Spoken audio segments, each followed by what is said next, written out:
காவேரி வந்து ரொம்ப சந்தோஷமா வந்துட்டுருக்காங்க. இங்க வந்து என்ன பண்றாங்க, எப்படியாவது விஜய் மேல வந்து பழிய தூக்கி போடணும்னு சொல்லிட்டு, விஜய்க்கு வந்து ஒரு மெசேஜ் அனுப்பிச்சு விட்றாங்க. அத காவேரி பார்த்துடுறாங்க. காவேரி வந்து "வில்ல எதுக்காக மெசேஜ் அனுப்பிச்சிருக்கா? எதுக்கும் வில்ல போய் பார்க்கலாம். இப்ப விஜய் பார்த்தா விஜய் வந்து டென்ஷன் ஆயிடுவாரு." அப்படின்னு சொல்லிட்டு முடிவு பண்ணி, நம்ம காவேரி என்ன பண்றாங்க, அந்த இடத்துக்கு போறாங்க. கரெக்ட்டா விஜய் வருவார்ன்னு எதிர்பார்த்த வந்து பசுபதிக்கு காவேரி வந்தது இன்னும் சந்தோஷமா போகுது. காவேரி மேல ஈஸியா பழிய போட்டுறாரு. காவேரி தான் வந்து வெண்ணிலாவ தள்ளி விட்டுட்டாங்க அப்படின்னு சொல்லிட்டு சொல்லிடுறாரு. போலீஸும் அத நம்பி வந்து நம்ம காவேரியை அரெஸ்ட் பண்ணுறாங்க. இந்த சூழ்நிலை காவேரி என்ன பண்ணுன்னு தெரியாம தவிச்சிட்டு இருக்கும்போது விஜய் அங்கே வராரு. விஜய் வந்து பார்த்துட்டு காவேரி அப்படியே வந்து பயங்கரமா டென்ஷன் ஆயிடுறாரு. எப்படி நீங்கள் வந்து காவேரி அரெஸ்ட் பண்ணுவீங்க? காவேரிக்கு இதுக்கு எந்த சம்மந்தமும் இல்ல. யார் கிடையாது. இல்லை சார், நாங்கள் எல்லா ஆதாரமும் பார்த்துட்டோம். காவேரி அந்த ஸ்பாட்டில் தான் இருந்தாங்க. அவங்களுக்கும் வெண்ணிலாவுக்கும் ஆல்ரெடி பிரச்சனை இருக்குது. அவங்களும் வெண்ணிலாவும் வந்து இந்த மாதிரி பேசுனதை வந்து நாங்கள் வந்து பார்த்துருக்கோம். அதனால இவங்க 2 பேரும் பிரச்சனை இருக்கிறதால எப்படியாவது வெண்ணிலாவை ஒழிச்சு கட்டிட்டா இந்த பிரச்சனையே இருக்காது. அவங்க ஹஸ்பண்ட் கூட அவங்க வாழலான்னு முடிவு பண்ணி தான் இதெல்லாம் பண்ணியிருக்காங்க. அவங்க மாமா வந்து தான் இதுக்கு எல்லாத்துக்குமே வந்து ரிப்போர்ட் குடுத்துருக்காரு. அவர் தான் வந்து கம்ப்ளைண்ட் குடுத்துருக்காருன்னு அதிர்ச்சி அடைகிறாங்க.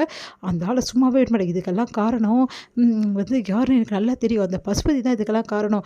எல் பக்காவா பிளான் போட்டு பாவம் வெண்ணிலா அவளையும் இந்த உலகத்தை விட்டு அனுப்பிச்சுட்டான். அவனை சும்மாவே விடமாட்டேன் அப்படின்னு சொல்லிட்டு செம டென்ஷன் ஆயிடுறாரு விஜய்.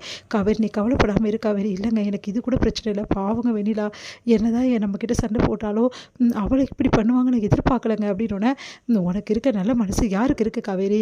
ஆனால் உன்னை இந்த கதிக்கு ஆளாக்கணும் யாராக இருந்தாலும் நான் விட மாட்டேன்டி. எல்லாருக்கும் வச்சுருக்கேன் அப்படின்ட்டாரு. நீங்கள் டென்ஷன் ஆகாதீங்க. நீ முதல்ல டென்ஷன் ஆகாத காவேரி.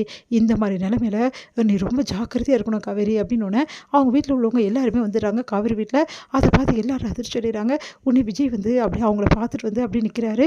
உடனே விஜய் பார்த்து செம்ம டென்ஷன் ஆயிடுறாங்க. போதுமாடி போதுமா, இப்படி வந்து கலக்குறியே, நாங்கள் என்ன பண்ணுறது? ஏன்டி இப்படிலாம் நடந்துக்கிட்ட? எதுக்கு நீ நைட்லாம் வரல? எங்கடி போயிருந்தேன்? அப்படின்னு சொல்லிட்டு கேட்குறாங்க. பார்த்தீங்கல்ல, இவங்களே என்ன சொல்கிறாங்க, நேற்று நைட்டு காவேரி வீட்டுக்கே வரல.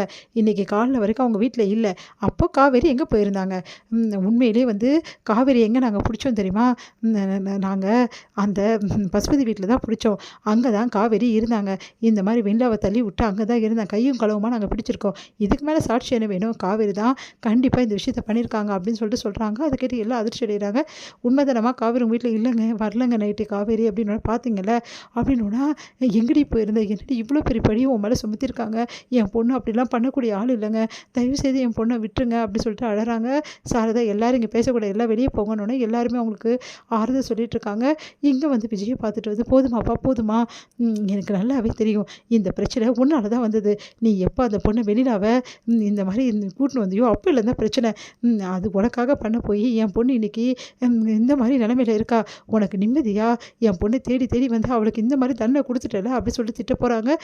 செமையாக திட்டிகிட்டு இருக்காங்க. அப்போ அதை கேட்டு விஜய் என்ன பண்ண தெரியாமல் தவிக்கிறாரு. குமரன் வந்து அத்தை சும்மா இருங்க அத்தை, வாங்க அத்தை அப்படின்னு சொல்லிட்டு சமாதானப்படுத்தி கூட்டிகிட்டு போகிறாங்க. ப்ரோ நீங்கள் கவலைப்படாதீங்க, எல்லாம் சரியாயிடும், சீக்கிரமாகவே காவேரி எடுத்துடலான்னு. அப்போ கரெக்டாக நிவின் அங்கே வராரு. நிவின் அதிர்ச்சி அடைகிறாரு.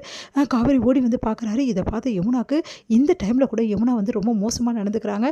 அப்படியே பார்த்து டென்ஷனாக வராங்க.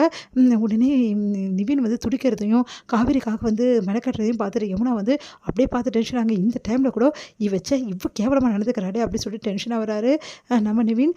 அடுத்து வந்து இங்கே யமுனா வந்து அவங்க அம்மாவை சமாதானப்படுத்தி எல்லாருமே சமாதானப்படுத்திட்டு இருக்காங்க. கங்காவை விட்டுட்டு வந்துடுறாங்க. கங்கா இங்கே ரொம்ப தவிச்சு போகிறாங்க. நான் போகிறேன்னு சொன்னேன், ஏன் நீங்கள் வேணாம்னு சொன்னீங்க? இப்போ நீ போகக்கூடாது, அதனால தான் வேணாம்னு சொன்னேன்னு சொல்லிட்டு அவங்க அத்தை சொல்கிறாங்க. இங்கே கங்காவுக்கு ஒரே டென்ஷனாக இருக்குது. குமரன் கிட்ட ஃபோன் பண்ணி பேசுகிறாங்க. ஒன்றும் ப்ராப்ளம் இல்லை, விஜய் வந்துட்டார், விஜய் எல்லாத்தையும் மாற்றுவார், நீ கவலைப்படாத கங்கான்னு ஆறு சொல்கிறாரு.